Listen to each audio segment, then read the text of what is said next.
यदि हम देखेंगे तो हम पाएंगे कि हमारे जीवन में सौंदर्य कितना कम है। इस देश में खूबसूरत पेड़ हैं, सुहावने बादल हैं, अद्भुत फूल हैं और न जाने कितनी तमाम सुंदर चीजें हैं। हम कभी उनमें सुंदरता नहीं देख पाते। हम सब अपनी परेशानियों से घिरे रहते हैं, समस्याओं से, इच्छाओं से और चिंताओं से। हम कभी भी सूर्यास्त को नहीं निहारते, उस प्रकाश के सौंदर्य से आनंदित नहीं होते। हमने न केवल बाह्य सौंदर्य की कद्र करना बिसार दिया है, बल्कि संभवतः हम में से इन्हें गिने लोगों में ही आंतरिक सौंदर्य विद्यमान है।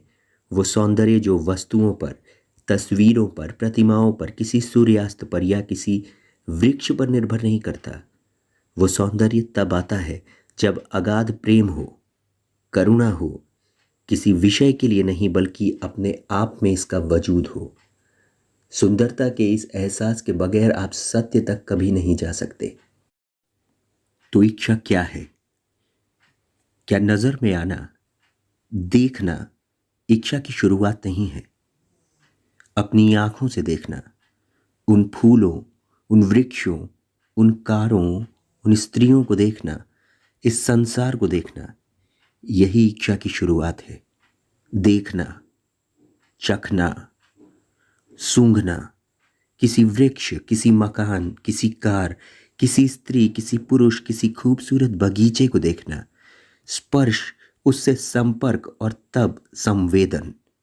तब विचार आपकी एक छवि रचता है, उस उद्यान के, उस कार के, उस व्यक्ति के, इस या उस चीज के मालिक के रूप में।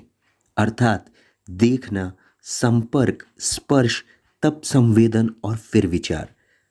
देखना, संपर्क, स्पर्श, तब संवेदन और फिर विचार।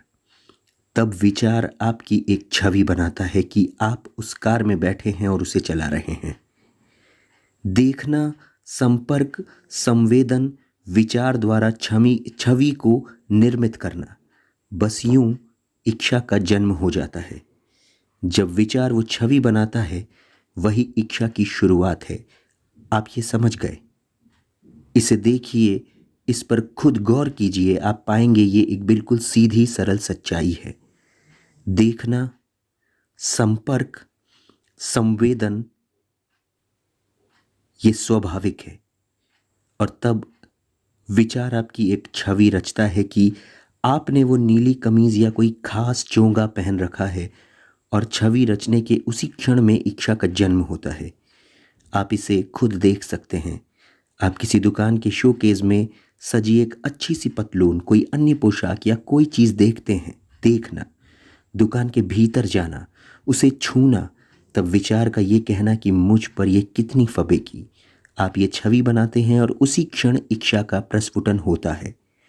तो अगर आपने खूब ध्यान से ये बात समझ ली है कि जब विचार वो छवि बनाता है वही इच्छा का आरंभ है, तब प्रश्न ये उठता है कि क्या उस छवि का अंत हो सकता है? हो सकता है इच्छा को इस तरह समझने समझाने के आप आदी ना हो। अगर आप इसके अभ्यस्त ना हो तो कृपया ध्यान से सुने। अपने उन तमाम संस्कारों, मान्यताओं को परे हटा दें जिनका कहना है कि इच्छा बिल्कुल नहीं करनी चाहिए या इच्छा जरूरी है वगैरह वगैरह। फिलहाल उन सब को एक तरफ रख दें और इसे बहुत ही ध्यान से सुने, देखें।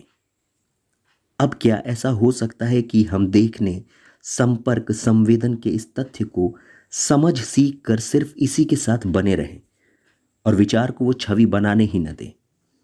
ये एक अनुशासन है और ये अनुशासन है सीखना। अनुशासन के लिए जो अंग्रेजी शब्द है वो है डिसिप्लिन।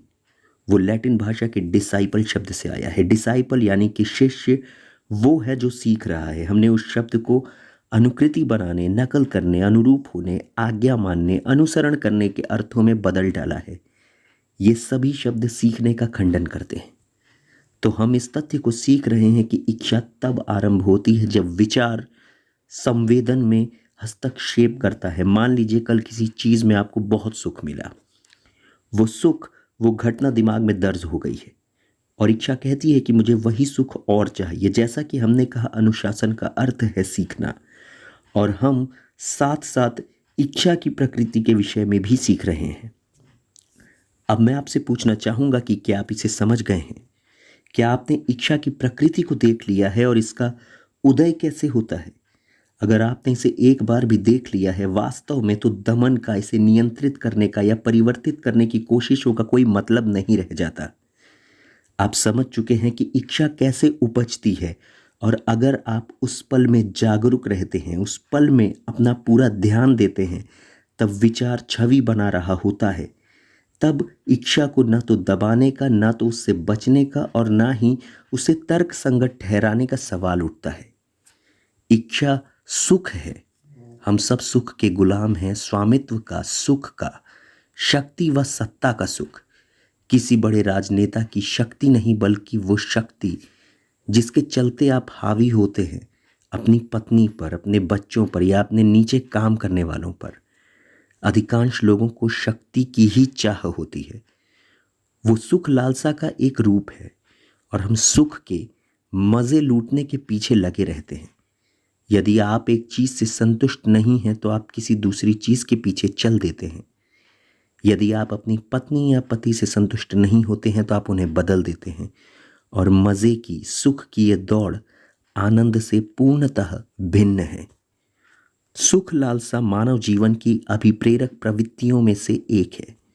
कृपया इसे समझें, क्योंकि बात अब थोड़ी और गंभीर होने जा रही है। सुख को हमें समझना ही होगा।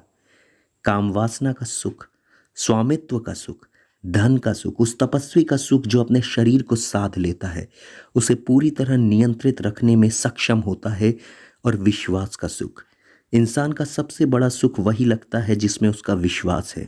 वो ईश्वर में विश्वास रखता है, और ये उसके लिए ऐसा विराट सुख है जिसमें वो व्यवधान पसंद नहीं करता। तो अब हम सुख की प्रकृति पर गौर करने जा रहे हैं। लेकिन आनंद का अनुभव सुख लालसा से एकदम भिन्न बात है। जब आप एक सुंदर सूर्यास्त को या किसी तेजी से बहती हुई नदी को देखते हैं तो मन तरंगित हो उठता है, सौंदर्य की अनुभूति से खिल उठता है। और तब मन उस पानी के वैभव को, उसमें झिलमिला रहे प्रकाश को, उसकी चपल धारा को दर्ज कर लेता है, और आपका लौट कर फिर आते हैं उस नदी को फिर से निहारने, उसी सुख के एहसास को दोहराने की उम्मीद के साथ। आनंद सुख लालसा नहीं है, क्योंकि आप आनंदित हुए और बात खत्म हो गई, समाप्त। लेकिन जिस क्षण वो घटना दिमाग में दर्ज हो गई और जो आनंद आपने उठाया था, उसका सुख आपको मिला था, उसे फिर से पा लेने की दौड़ शुरू हो गई, तो ये अतीत का ही सातत्य है, वर्तमान में से गुजरता हुआ भविष्य की ओर अग्रसर। जीवन में यही सिलसिला तो चलता रहता है। इच्छा सुख का अनुभव। सुख का मतलब है सजा को टालना, और जो सुखदाई है, मज़ेदार है, उससे चिपके रहना। इसीलिए हमारे मन हमेशा सजा और इनाम के दायरे में ही काम किया करते हैं। यदि आप एक धार्मिक व्यक्ति हैं तो आप सोचते हैं कि स्वर्ग ही परम सुख है, क्योंकि तब स्वर्ग भलाई करने, सही ढंग से जीने इत्यादि का इनाम है। और यदि आप सही काम नहीं कर रहे हैं तो आपकी जगह कहीं और है। तो ये इनाम और सज़ा हमेशा सामने रहते हैं। और क्या सुख और इच्छा प्रेम है? प्रेम प्रेम शब्द का इतना दुरुपयोग, ऐसा अवमूल्यन हुआ है, इस कदर इसे बदनाम किया गया है कि ये अपना सौंदर्य खो बैठा है। हम प्रेम को यौन से, सेक्स से जोड़ लेते हैं। तो हमें यह अवश्य पूछ लेना चाहिए, प्रेम क्या सुख लालसा है, ख्वाहिश है? ये सवाल पूछिए। सर, वक्ता ये सवाल पूछ रहा है कि आपको ये सवाल खुद से पूछना होगा और ईमानदारी से अपने आप को ही जवाब देना होगा। दुख के सवाल पर गौर करने के बाद हम लोग इसको और गहराई से समझेंगे। इंसान युगों युगों से दुख के साथ रहता आया है, और साफ है कि वो दुख का अंत करने में कभी कामयाब नहीं हो पाया। किसी अप्रिय स्थिति को, जिसमें हमें बेहद तकलीफ से गुजरना पड़ रहा हो, सहन करते रहना, कभी उसका समाधान न ढूंढ पाना, ये जीने के हमारे जाने पहचाने तौर तरीकों में से एक हो गया है। दुख तकलीफ के कई रूप हैं जिन्हें आप सोचते हैं कि आप प्यार करते हैं। मौत की राह में उन्हें खो देना ही एकमात्र दुख नहीं है। पद प्रतिष्ठा खो बैठना, गरीबी, अन्याय, स्वयं में एक अपूर्णता का एहसास, निपट अज्ञान की अवस्था जिसमें इंसान रहता है, ये सब भी दुख ही है। हालांकि इंसान ने अंतरिक्ष और पृथ्वी के तथा पदार्थ और तकनीक के बारे में विस्तृत ज्ञान एकत्रित कर लिया है, लेकिन है वो अब भी अज्ञानी ही, और ये एहसास से गहरा दुख उपजाता है। तो इस तरह हम दुख के साथ रहे चले आते हैं और हमने इसे स्वीकार कर लिया है। हमने ये कभी नहीं कहा क्या दुख का अंत हो सकता है। और फिर ऐसे लोग भी हैं जो दुख से परे जाने के वास्ते तमाम तरह के उपाय बताते हैं। ईश्वर में आस्था रखिए, अपने उद्धारक में, बुद्ध में, ईसा में या किसी और में आस्था रखिए। इस तरह हम अंतहीन रूप से दुख को सहते रहे हैं और हम पूछ रहे हैं कि क्या दुख का अंत हो सकता है। कुछ समय के लिए नहीं बल्कि पूरी तरह, ताकि वो मन जो पीड़ा में, दुख में छटपटाता रहा है, उसकी एक सर्वथा भिन्न अवस्था हो, एक भिन्न गतिविधि। वो मन जो दुख झेल रहा है साफ साफ नहीं सोच सकता। जो मन दुख झेल रहा है उसमें प्रेम नहीं हो सकता। दुख उठा रहा मन किन्हीं काल्पनिक छवियों में पलायन करने लगता है। दुख भोगते हुए मन का किसी से कोई संबंध नहीं रह जाता, भले ही वो किसी के साथ रह रहा हो और उससे चाहे कितनी भी उसकी घनिष्ठता हो। दुख भोग रहे मन का किसी से कोई संबंध होता ही नहीं। दुख भोग तो अलगाव की गर्त में ले जाता है। फिर व्यक्तिगत दुख भोग ही नहीं, सार्वभौम दुख भोग भी मौजूद है। मानव जाति दुख सहती है, युद्धोत्तर दुख। लाखों लाख लोगों का, गोद के बच्चे को खो चुकी माँ का अश्रुपात, वो आदमी जो अपनी महत्वाकांक्षा पूरी करना चाहता है, जो बड़ा आदमी बनना चाहता है लेकिन इसमें असमर्थ है और इसीलिए वो दुखी रहता है। हमने दुख को राहत देने वाले समाधान ढूंढ लिए हैं। तो जब भी हम दुख महसूस करते हैं कोई राहत तलाशने लगते हैं। अब या तो वो राहत वास्तविक हो सकती है या फिर वो कोई भ्रांति होती है, कोई रोमानी दिग्भ्रमित कल्पना। हम पूछ रहे हैं क्या दुख का कोई अंत है। अगर आप एक बौद्ध हैं तो कृपया ये ना कहें हाँ ये हम पहले भी सुन चुके हैं, बुद्ध ने ऐसा कहा है, इसके क्या मायने हुए। आप किसी की कही बात को महज दोहरा रहे हैं, लेकिन आपने समस्या को सुलझाया तो नहीं। किसी की कही बात को दोहरा देना, भले ही वो कितना भी महान क्यों ना हो, दुखोपभोग का समाधान तो नहीं है। तो कृपया पता लगाएं कि क्या दुख का अंत हो सकता है। दुख के अंत के बगैर करुणा नहीं हो सकती। व्यक्ति दुख क्यों उठाता है? आप सब जानते हैं कि दुख उठाना क्या होता है, लेकिन आपने कभी पूछा नहीं कि क्यों, और ना इसकी छानबीन की है। किसी पर निर्भर ना करते हुए, जैसे बुद्ध पर कि उन्होंने क्या कहा और किसी और देश में किसी और धार्मिक नेता ने क्या कहा, उन तमाम बातों पर निर्भर ना करते हुए उन सब को एक तरफ हटा दें, क्योंकि उन्होंने जो भी कहा वो सच हो भी सकता है और नहीं भी हो सकता है। लेकिन एक इंसान के तौर पर जब आप दुख सहते हैं और यदि आप उस समस्या को नहीं सुलझाते, उसे खत्म नहीं करते, उसका हल नहीं निकालते, तो जीवन अधिकाधिक यांत्रिक, अधिकाधिक दोहराव भरा और एकदम उथला होता चला जाएगा। भले ही आप पवित्र ग्रंथों का पाठ करते रहें, पवित्र वचनों को दोहराते रहें, लेकिन आपका जीवन सतही बनता चला जाता है, ज़्यादा और ज़्यादा सतही, जैसा कि हो ही रहा है। अतः इस बात की तहकीकात करना महत्वपूर्ण है कि क्या दुख का अंत हो सकता है। दुख क्या है? क्या ये किसी चीज़ को खो देना है, नौकरी खो देना, आपके तथाकथित प्रियजनों का ना रहना, प्रतिष्ठा को, ताकत को, दर्जे को, धन को गंवा बैठना दुख है क्या? क्या ये आत्मदया है? इसकी पड़ताल ज़रूर कीजिए। अभी जब हम इस बारे में बात कर रहे हैं, ये वक्ता तो केवल एक दर्पण है, वो उसे ही प्रकट कर रहा है जो आपके भीतर है। और जब आप इस दर्पण में देखते हैं तो महत्वपूर्ण ये दर्पण नहीं बल्कि वो है जो इस दर्पण को देख रहा है, इस दर्पण में देख रहा है। उसके बाद आप इस दर्पण को फेंक सकते हैं, नष्ट कर सकते हैं, तोड़ सकते हैं, वरना आप इस दर्पण की ही एक छवि बना लेंगे।